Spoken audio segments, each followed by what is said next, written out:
And now a story about Colt. And I know that's a CZ box. Don't worry about it. We'll get into that. Joe here. Thanks for checking out another video on the channel. In 1998, Colt had just come out of another bankruptcy. And they had a couple of major flops in the gun market. They had the All-American pistol, which was not good. They had the Double Eagle, which was not a good way to modify your 1911 and then try to sell it as a new pistol because, you know, it sucked. So they had a couple of bad flops and they were just coming out of their bankruptcy. They needed a winner. So they reached out to CZ. They didn't want to use a domestic maker because why would you go to your competitor and ask them to build you a gun? That would almost be psychotic back then anyways. So they went to CZ because they didn't have a huge foothold in the market back in 1998. And they said, hey man, we know that you guys build the CZ75, which is an amazing pistol. We want you to build a variation of it and let us sell it in the United States. You build it, ship it in, we'll sell them, and then you get the money. So CZ was down for that because they wanted to get into the American market and they figured using Colt's name to sell their pistols would work well. Unfortunately, it didn't work out that well, but we'll be taking a look at the reason why in a couple of minutes. This is not the Colt version of the gun. This is the actual CZ, but overall, this is almost identical to what Colt had procured from CZ at the time. This is called the CZ 40B. It's a 40 Smith & Wesson full metal, although alloy frame, kind of Commander feeling 1911, but with a lot of CZ75 inspiration to it. So Colt's contribution to the gun was the lower. If you do that, it almost looks like a 1911 with a Browning trigger. Pardon me. The top is clearly CZ75. You can even see the inverted rails there. The CZ75 is basically a clone of a Browning high power, so technically this is all kind of still John Moses Browning stuff. When CZ got done building the gun, they gave it to Colt. Colt brought it into the U.S. market, and they were very happy with it. It's actually a good gun. There's nothing wrong with the gun. It's a CZ75 chambered in 40 cal, so that's a problem. But it was actually a pretty decent firearm. However, Colt made the mistake of using one of those guns as the basis for their smart gun program that they were trying to participate in, if not compete in. So in the late 1990s, the U.S. government wanted to examine the possibility of creating smart guns, guns that could not be fired by anybody but a certain individual, be it with a fingerprint scanner. This was the late 90s, so that technology wasn't that great, or some sort of wristband, ring. I believe Colt's was a ring. And unfortunately, this being their newest gun, it was called the Colt Z40, not the CZ40B. But being the Colt Z40, they wanted to use their newest gun to showcase the technology without realizing that the American public and the shooting public in general actually didn't want a smart gun. Because having a smart gun means that other people could potentially hack it, or the system could die, you could have a malfunction in the electronics, and then you have a paperweight, and that is no good. So Colt abandoned the Z40 and basically told CZ, whatever, we're done.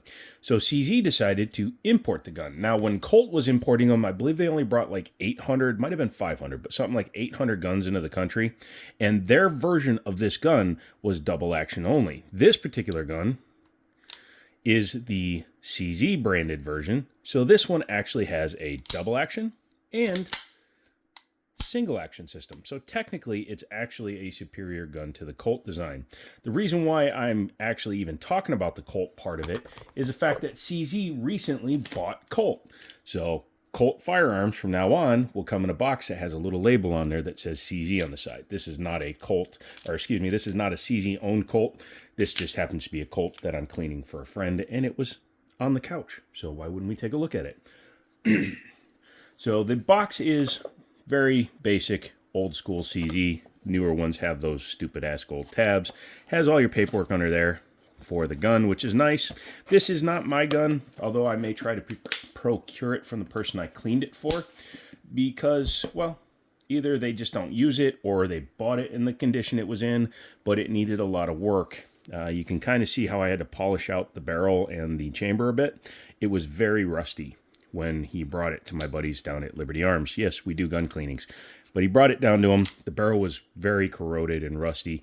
I got it looking a lot better, although the gun is not 100%, because also he tried taking it apart the wrong way and there's a scratch on the frame. Excuse me, the slide, and there's scratches on the frame. But we'll be, pardon me. I apologize, I'm still getting over bronchitis as I'm filming this, but we got to film, yo. But yeah, we'll be taking a look at the way that you actually take this gun apart. But chambered in .40 caliber is an interesting choice, but it actually, according to Forgotten Weapons, who I believe is a good source, was done on purpose because this was during the magazine capacity ban of the 90s. So these guns could not have more than 10 rounds in them, so you might as well put a bigger round. A .40 cal can almost fill the double stack mag, where a 9mm would have been up here with 10 rounds. So it would have been a little bit redunculous. Although I've heard that you can put the newer CZ 75 chambered in .40 cal. I can't remember what the model is, but you can put the newer CZ mags in .40 cal in here, and they'll actually work. So that's interesting to know. But yeah, it's definitely a gun of its time. Aluminum frame, steel slide, has the chamber lockup, which is actually something the regular CZ75 didn't have. The regular CZ75 had a locking lug design, so again, that's a little bit of a departure, but not a huge one. But the major thing is the fact that they went with a very 1911-esque kind of setup. As you can see, it's clear. It's still missing the grip screw. I haven't gotten around to doing it. But as you can see, the grip angles are pretty much identical. This one has the raised rear main spring housing, but otherwise, yeah, from the top of the frame down, they're very much 1911-ish. This has a little bit bigger trigger guard, but you can see, unlike a regular CZ, this has the A1 cut for the finger grooves, has the grip angle, and the way the grips are attached is different from a standard CZ. CZ75s use one screw on the back, not two screws like in 1911. Pardon me. It has very, very interesting rear sight on it in that it's got a dovetail there and a notch slot there. So it's actually like a reverse dovetail, but not really, because the dovetail's there and then there. So yeah, that's interesting. It would almost be easier to just mill this thing for a red dot versus trying to find an original set of sights for it. It has a standard dovetail in the front though. External extractor, and inside this pocket here is actually the year code for this gun. Sorry, you may not see it. But as you can see, it is a '01 gun. Although they technically stopped building these in 2000, obviously there must have been enough parts for them to continue building them just off of the spare parts bins and then bringing them in. It was an import. As you can see, it's got serialized frame, barrel, and the slide. The markings are right there. Sorry, it's a little faint on this particular gun. But yeah. Has a 75 trigger in it, kind of. You'll see when we take it apart, it's almost, it's got a yoke, but it technically goes back to a different style. It has a CZ75 hammer on it. A little bit of the grip safety, like a 1911, so the same style beaver tail, but not quite.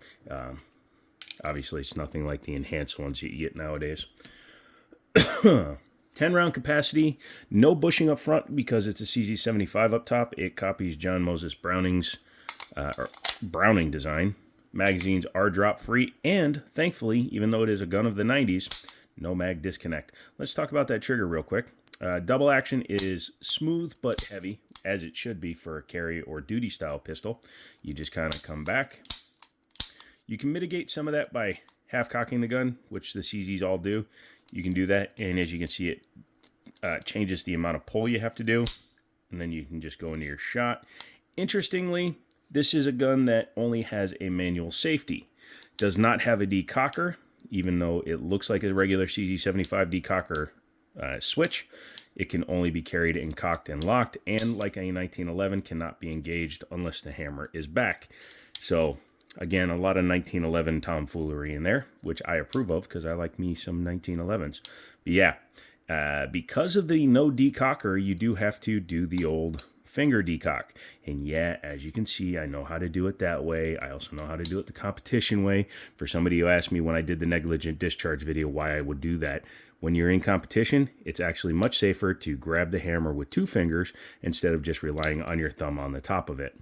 Even though it is very nicely knurled, it's much safer to do it this way because your hand can actually touch the back of the frame and the back of the slide and be a safely lowered gun. You can then start it in double action. So unlike this guy, if you're stupid enough to decock it, guess what? Dead gun. So it is an improvement over that in that respect, but you do lose some of the pure trigger feel. Yeah, very nice. This one, again, is a little bit rougher than some of them I've seen just because the gun was used, man.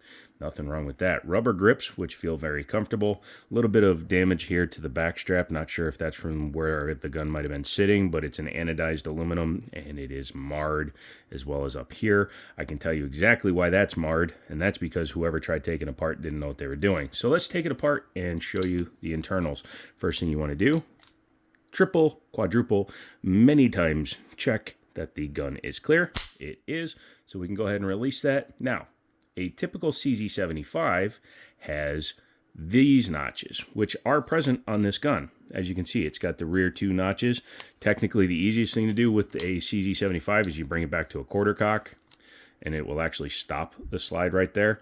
But we need to come back even further because, and most places don't tell you this, there's another dot there that actually coincides with the safety indicator or the firing indicator. So you actually have to bring it back to here while pushing the cross pin out. And it's very stiff, so I'm going to grab the magazine and push it out with the back of that.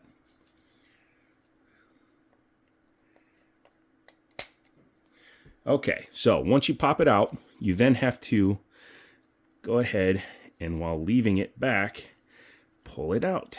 The Colt version, you actually would have to half relieve it and then bring it back forward so that the notches would line up. You don't have to do that with this version, although you do have to pull the trigger, which is kind of odd. Sorry, that bounced a lot harder than I thought it would. So when you look at this, it looks like a CZ75 slide because it basically is. You see the inverted rails, all that stuff. It's a little bit oily in there because, again, this gun was very heavily corroded on the inside. The guide rod was very corroded, so I spent about an hour actually polishing the barrel and the guide rod to get all the corrosion off. You can even see there's some left that's actually eating into the metal, a little bit right there, just the faintest bit up on the top. This barrel would either have to be like machine polished or taken back down and recoated in order to achieve a perfect finish, but I'm not in the position to do that. Plus, the customer just wanted it cleaned and the rust removed, which I did. But yeah, not bad. Has a very CZ75 style lockup there, or excuse me, for the slide lock slide release. The lockup is breech on this one. Non-captive guide rod, keep that in mind. And when you come back here, you will see that this gun does indeed have a firing pin block. A little annoying, but hey, what you gonna do? Yeah, this thing was in horrendous condition. I believe it's because the previous owner or the person that owned it before I cleaned it couldn't take it apart. So when you can't take a gun apart, you give up. But looking inside here, you will see, and as I was saying before, it's kind of interesting because it actually has a yoke style, even though it comes up to here to release the hammer. Obviously, don't drop a hammer on an empty frame because you could damage components back here, especially when you have lots of springs and stuff in there. But yeah, not the worst. You can actually see the firing pin block actuate there. Interesting. Yeah, I like the aluminum frame. It's very nice. It's very anodized. You can see because when somebody punched it, it doesn't show silver like it does on the slide. But overall, it's a CZ. It's built very well. They go back together just like any other CZ does. You just go ahead and drop your barrel in, pull it back, grab your guide rod. One end is open, one end is closed. The closed end goes onto the guide rod. The open end goes into the end of the slide.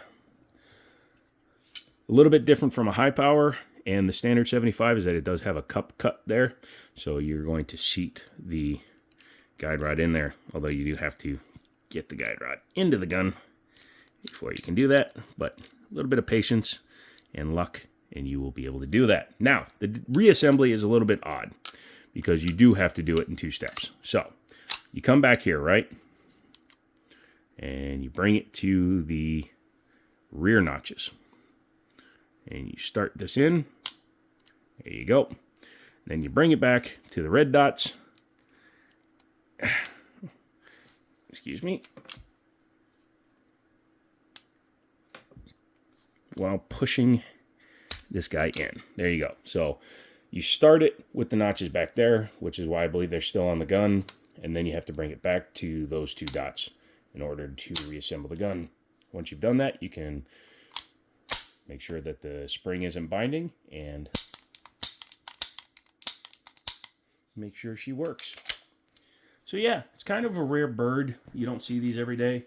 Being a CZ variant, it's not as rare as the Colt, obviously.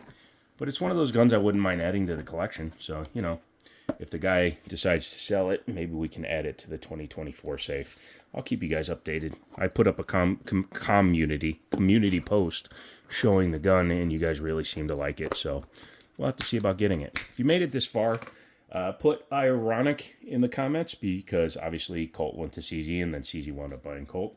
And let me know what you thought about that. I'll be doing a video on that one because I haven't done that one yet.